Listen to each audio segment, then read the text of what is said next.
What's up, Taiwan? I'm Yvonne with 10 minutes of news from here in Taiwan and around the world. Semiconductor prices have been dropping. This is largely because of rising inflation and the cost of living. The semiconductor industry makes up a core part of Taiwan's economy. Industry leaders are hoping the market will soon return to normal to avoid major economic fallout. Bing Wang reports. These engineers in hazmat suits are making sure this semiconductor plant runs smoothly 24 hours a day, 7 days a week. More than 90% of the world's most advanced semiconductors are produced right here in Taiwan. They end up in all types of tech, from smartphones and personal computers to cutting-edge fighter jets.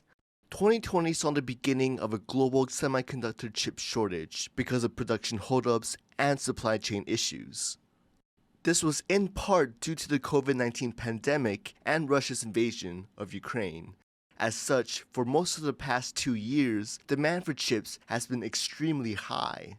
But things are starting to change. The world is gradually emerging from the COVID pandemic. As it does, many are feeling a sharp financial pinch from rising living costs and inflation. Because of this, people are more hesitant to purchase pricey electronic goods.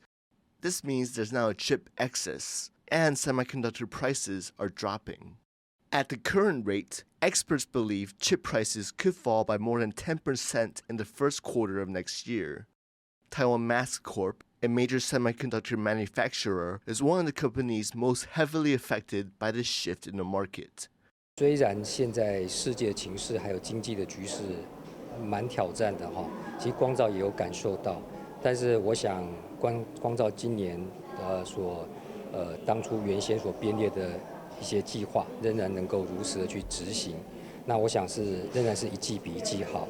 But analysts believe demand will eventually recover and begin to rise again by next year, especially with increasing global reliance on digitalization, 5G, and artificial intelligence technologies. 我想大部分的厂商其实都有一些共识，在明年的第一季跟第二季，产业其实会慢慢的回温。 For now, though, the looming financial fallout is a very real and very serious issue for Taiwanese chip makers. Semiconductors account for almost 40% of Taiwan's exports. If demand for chips stays low, this could make a significant dent in the country's economy. Kama Xu and Bing Wang for TaiwanPlus. Taiwan's military says that it will extend basic training for volunteer forces starting next year. Under the new guidelines, Taiwan's volunteer soldiers will need to complete 8 weeks of basic training, a total of 380 hours. That's up from the previous 5-week, 230-hour program. Soldiers will also undergo a new shooting regimen that integrates more movement in between target practice. China has been ramping up its military activity around the country in recent years. There have been calls for Taiwan to extend its mandatory military service period from the current 4 months to 1 year. The Defense Ministry says it has drawn up plans, but has not confirmed when or if this will be enacted. Taiwan's President Yvonne has welcomed a group of visiting United States lawmakers at the presidential office in Taipei. Led by Utah Congressman John Curtis, the all-Republican Congressional group is visiting from the 17th to the 22nd of December. Curtis previously lived as a missionary in Taiwan. He said the delegation's visit is a testament to the strong support for Taiwan in the U.S. Congress. The group's visit brings the total number of American representatives and senators to have visited Taiwan this year to 36. Taiwanese media executives are looking for ways to turn Taiwan into a film and TV powerhouse, much like what has been achieved by South Korea.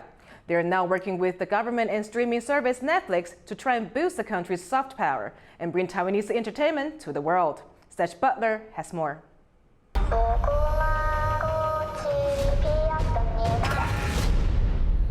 Squid Game was a worldwide smash hit. The South Korean TV show racked up more than 1.5 billion hours of views in 2021 to become Netflix's most watched show. It's part of a worldwide boom in Korean film and television media, following on from the movie Parasite's historic success at the Oscars the year before. And that success has got Taiwan talking. Here in Taipei, government and media industry leaders have gathered for a special forum to answer a simple question. How can Taiwan become a TV and film powerhouse just like its northern neighbor? For Taiwan, exporting its cinema is a path to soft power, using Taiwanese culture to win hearts and minds of people around the world. And that's all the more vital given Taiwan's tenuous international position. Only a handful of nations officially recognize Taiwan as an independent country, and neighboring China, which considers Taiwan as part of its territory, continues to increase political and military pressure, opposing the island nation's sovereignty. 台湾正是因为有一个很特殊的一个政治地位在国际上面，我们很需要更多国际友人的认同，所以台湾才应该要更努力发展内容产业。现在 content 已经变成是一个世界大战，已经是一个 world war， 战争不能这样打，战争是必须要花真金白银、真枪实弹才能跟别人对抗的。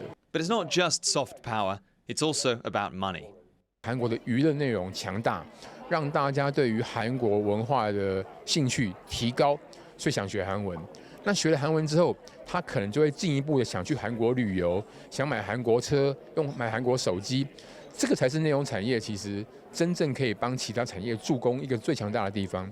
In 2018, South Korea's film and TV industry directly contributed $6.4 billion to the country's economy. On top of that, it indirectly boosted other industries, adding another $5.2 billion and induced extra demand in the local economy, worth $4 billion. That adds up to a total contribution of $15.7 billion. Senior Netflix executive Min Young Kim says Taiwan has the talent to bring in that kind of money. The creative community, the infrastructure, the skill set of our production staff, it's really one of the top notch. So I really want to make sure that we are able to show the world that, not only Korea, not only Japan, but shows that come from Taiwan and the Chinese language content we're making together can actually surprise the world too. But to get there, Taiwan has some catching up to do. 以台湾现在目前我们看到的影视作品，或是说内容产业跟韩国的差距，我觉得讲比较保守一点，大概差5年。可是如果要讲比较实际的，我觉得至少10年以上。Taiwan may want to emulate South Korea's success, but that doesn't mean that whatever works in one country will necessarily work in another. Min Young Kim and the head of Taiwan's public broadcaster PTS say Taiwan needs to play to its strengths and tell its own unique stories. 没有哪一个模式是可以直接移植到台湾来，台湾必须要找出自己的优势，而这优势是存在。We want you to tell the story that you are good at. We want you to tell the story, not something that you don't know, but something that you know, but with a bigger vision, with a bigger imagination.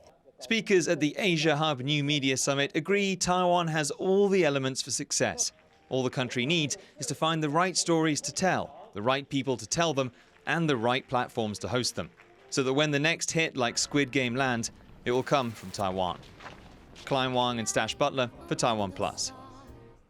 Hundreds of worshippers are lining up at Taipei's Lungshan Temple to take part in an annual Lunar New Year tradition. People light special lanterns to pray for good luck in the coming year. The temple offers 800 spots a day for lamp lighting for just 3 days. Worshippers will start lining up before dawn on Wednesday for their last chance for a good luck lantern before the Year of the Rabbit. Lungshan Temple was built over 280 years ago and is a National Heritage Site. Thank you for watching What's Up Taiwan. Remember to download the TaiwanPlus app for more stories from Taiwan and around the world. Finally, we leave you with images of a Christmas steam train all lit up in Colombia's capital city, Bogota. I'm Yvonne. Take care and see you next time.